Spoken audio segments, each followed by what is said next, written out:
Okay, that was the Amazing Grace Bagpipes by Royal Scott Dragoon Guards. That's my favorite rendition of Amazing Grace.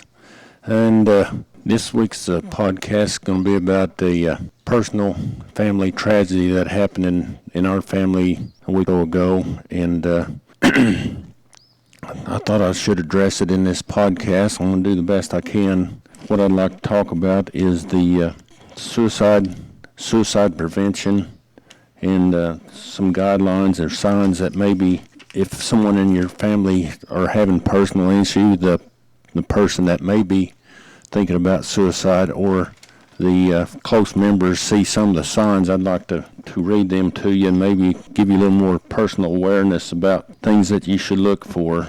One of the first signs is talking about the suicidal person wanting to die, great guilt or shame, telling people they feel like they're a burden to others, having a feeling of emptiness, hopelessness, trapped or having no reason to live. Notice they're extremely sad, anxious, agitated. They may even have unbearable emotional or physical pain that causing this change in behavior. Some other signs are withdrawing from friends, saying goodbye to people, even giving away important items, making a will, displaying extreme mood swings, eating or sleeping more or less, using drugs or alcohol. There's no single cause for suicide. Suicide most often occurs when stressors and health issues converge to create an experience of hopelessness and despair. Depression is the most common condition associated with suicide and is often undiagnosed and untreated. Conditions like depression, anxiety, substance abuse, and especially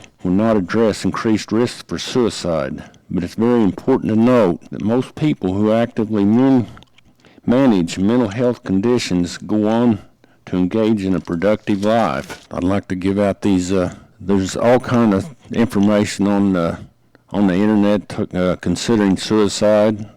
One of them is the Text 988 is suicide hotline, 988lifeline.org, www.nami.org. Oklahoma has a toll-free number, 1-800-522-9054. I want to close this podcast out with Psalm 23. The Lord is my shepherd, I shall not want. He makes me lie down in green pastures. He leads me beside still waters. He restores my soul. He leads me in paths of righteousness for his name's sake.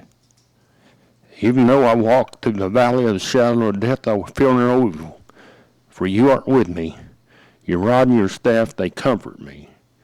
You prepare a table before me in the presence of my enemies.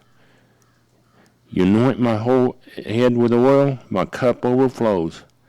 Surely goodness and mercy shall follow me all the days of my life, and I shall dwell in the house of the Lord forever.